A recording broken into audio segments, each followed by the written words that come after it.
Welcome to our study in the book of Esther. This is all about a renewing of a faith, not just for Esther and those near her, but for the entire captive nation of the Jews and of Judah. In this chapter, we have Ahasuerus or Xerxes' orders reversed. We have been in a major plot in the nation led by a Jew hater, Haman, and he went as far as getting Ahasuerus to sign orders for the execution of every Jew in the empire. But Mordecai, the uncle of Esther, who is the queen, gets wind of this, and word gets into the king, and Mordecai's life is spared, and the Jew order is still in effect as we go into this chapter. So this is one of the cleanup chapters, and 9 will be also. Our theme verse is, "And who knows whether you have not come to the kingdom for such a time as this?" Mordecai said that to Esther and said, "Who knows that God did not put you in the position as queen in the kingdom at this day and this age only to save your people?" Here's our outline, and as you can see, we're starting in our very last Roman numeral, the last portion of the book. It's a map of the empire. And here were the ways back when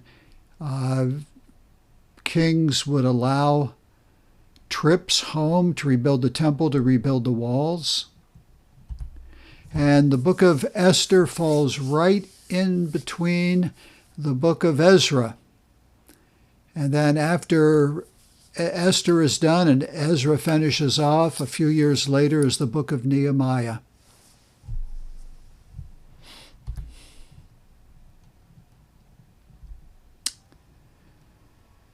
So we are the Jews delivered in 8 and 9, and Haman's orders are reversed.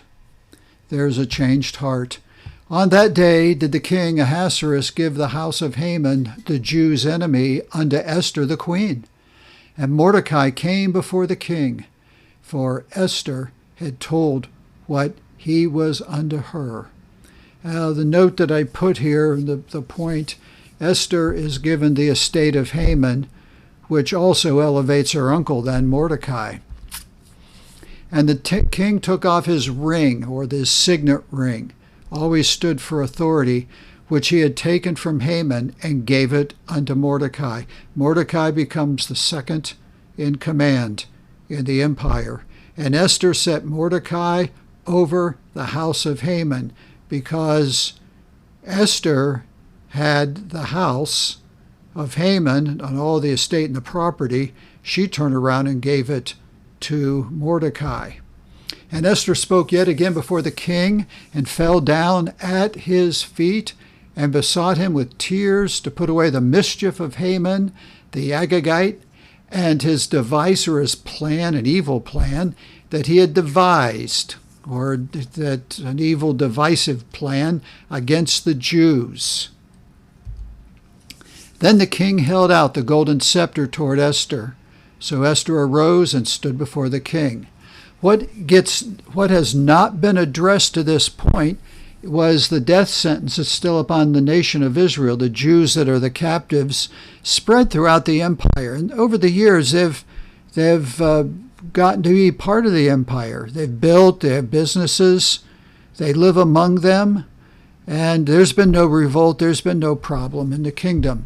So this needs to be taken back, and Esther's going to have a chance to speak. And said, "If it please the king, and if I found grace or favor in his sight, and the thing seem right before the king, and I be pleasing in his eyes, let it be written to reverse the letters devised by Haman, the son of Hammedatha, the Agagite, which he wrote to destroy the Jews which are in all the king's provinces.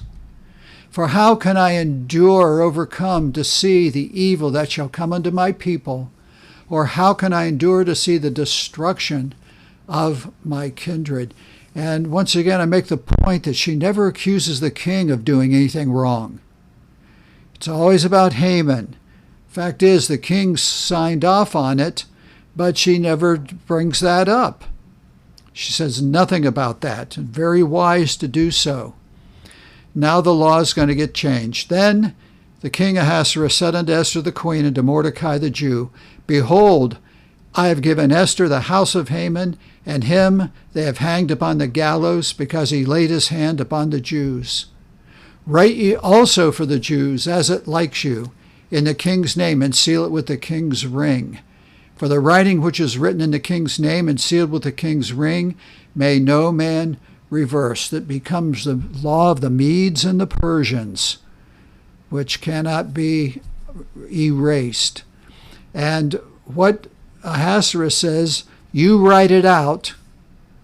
Mordecai's got my signet ring. Go ahead and seal it, and it's a done deal. I'll sign it.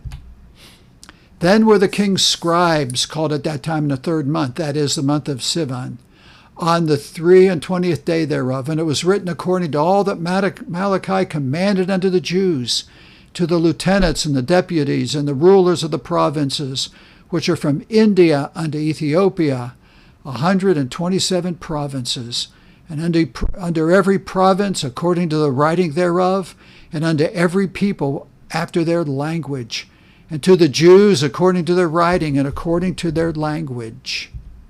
And he wrote to the king Ahasuerus' name, and sealed it with the king's ring, and sent letters by posts on horseback. They had a postal system, and riders on mules, camels, and young dromedaries. Wherein the king granted the Jews which were in every city to gather themselves together, and to stand, or to take one stand for their life, to destroy, to slay, and to cause to perish, and all the power, the wealth of the strength of the people and province that would assault them, both little ones and women, and to take the spoil of them for a prey. All right, so what happens here throughout the empire, the word already is out, you're to kill the Jews. And within the empire, there are lots of people that do not like them, but have lived to tolerate them. And they know that they would only have favor with Haman to come after him to kill him. And so what happens is the edict goes out to not kill them, but to allow the Jews to arm themselves and to protect themselves and to kill anybody that comes after them. Upon one day in all the provinces of King Ahasuerus, namely upon the 13th day of the 12th month, which is the month of Adar. That's our March 13 and 474 BC. So now the date set for their death allows them to defend themselves against anyone that wishes to kill them. The copy of the writing for the commandment to be given in every province was published unto all people, and that the Jews should be ready against that day to avenge themselves on their enemies. So the posts that rode upon mules and camels went out, being hastened and pressed on by the king's commandment, and the decree was given at Shushan, the palace. Now there's a changed stand, which is great. And Mordecai went out from the presence of the king in royal apparel of blue and white, and with a great crown of gold, and with a garment of fine linen and purple. And the city of Shushan rejoiced and was glad. See, they knew that righteousness was coming. The Jews had a light or a joy and happiness with gladness. Actually, it's with the joy of God in them. So gladness and joy go together. And so the Jews had a happiness, joy, and the joy of God and honor or preciousness.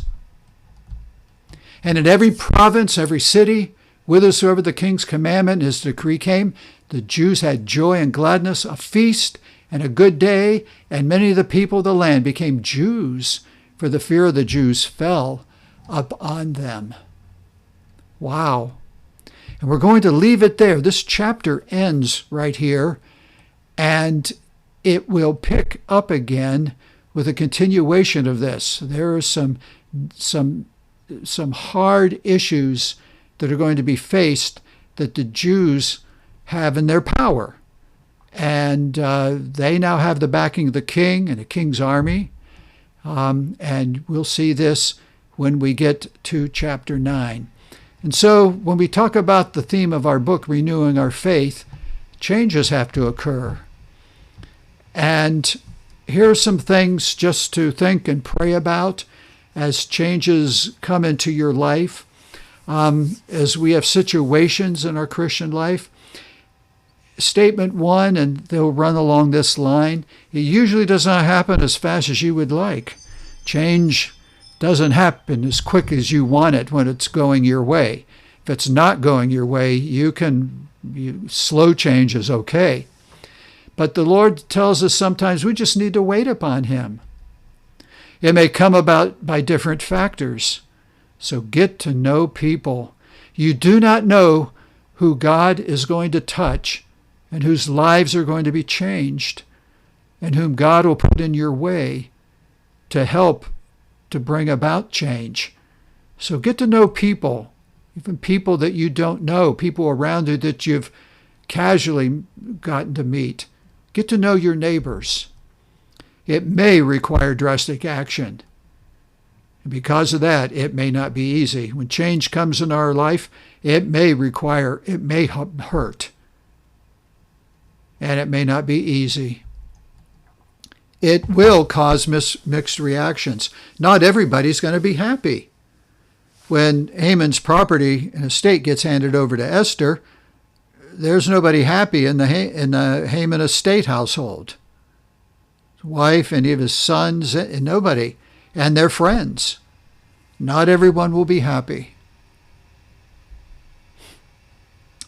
But understand also, with change, it can happen. God works in the realm of the impossible. And it can happen. Have hope, especially if you're in a rock and a hard place in between them.